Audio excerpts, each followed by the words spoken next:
Greetings and salutations, ladies and gentlemen. This is Mazes Rum once again, and this is my 6th and final episode of my Conquering Face-Off series.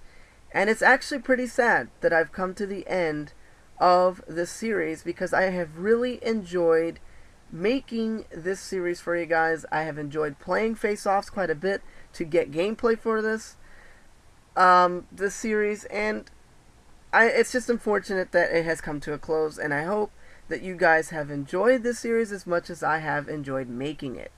So, without further ado, I want to jump right into the final topic of this series, and that is predictability.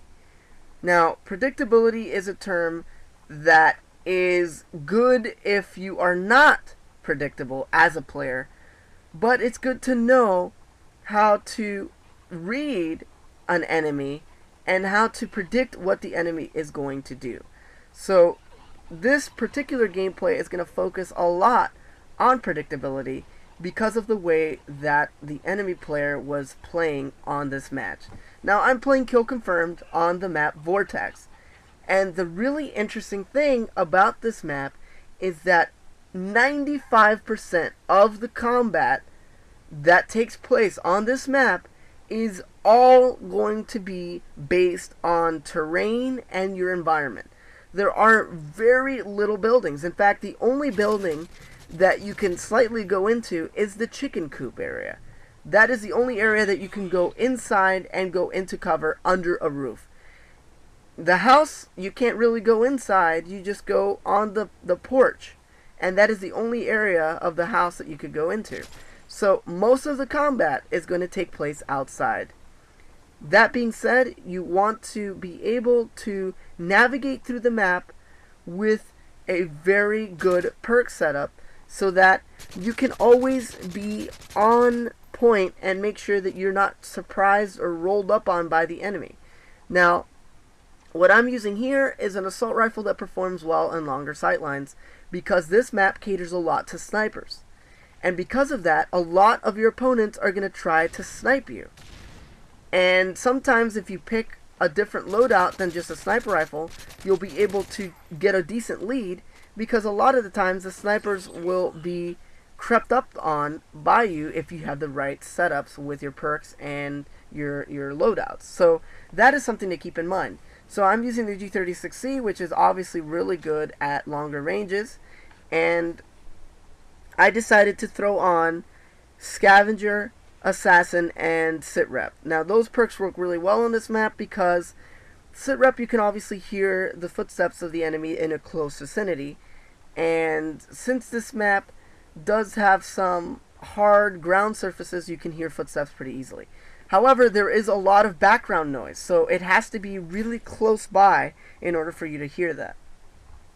That being said, the portable radar is the equipment that I would actually pick for this map because it works very well in that you can throw it right on the hilltop in the center of the map and you can really get a general view of where your enemy is going to be. Now, enough about the loadout and the perks. I really want to get into how you should play this map. Now, you see that when I spot the enemy, I try my best to not poke out of the same place twice. And this map, as big as it is, it plays a little bit more fast-paced than you would think. It actually fools you into thinking that you can play a little bit more passive and do well in it. However, the more aggressive you are and the more you keep your enemy off balance, the better it will be for you. So you see here that a lot of the times that the enemy spots me or I spot him, I try my best to flank in a way that he will not be directly looking at me when I come out to shoot him. So you see here, I spotted him on this hay bale here, and then I lost him for a little bit.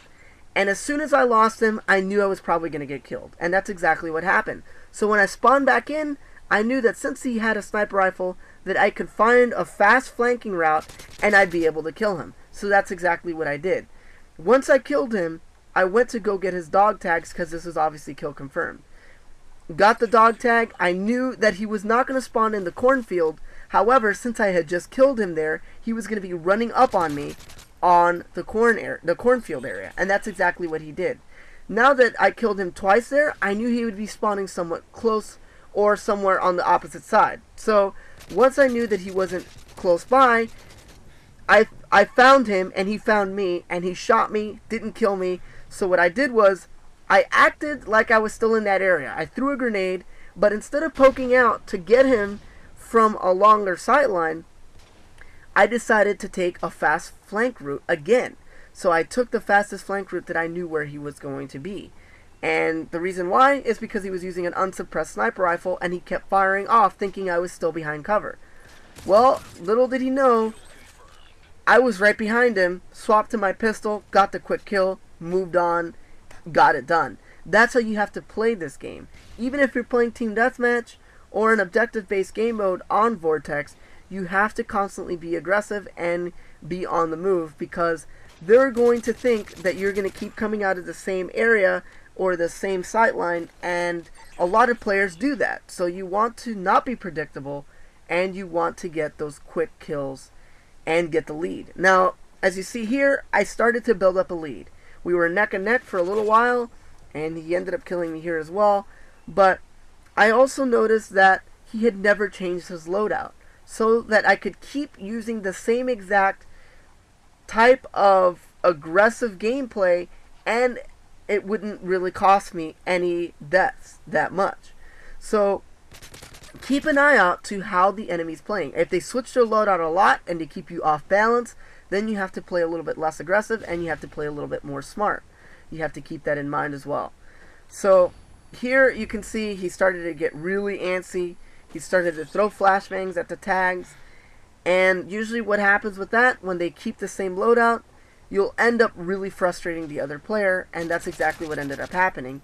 And he ended up dashboarding on me, and I ended up getting the kill anyway and getting the win as well. So I hope that this helps you guys play a little bit better on this map and in the face-off mode in general. I hope you guys enjoyed this series. Until next time, I'm out.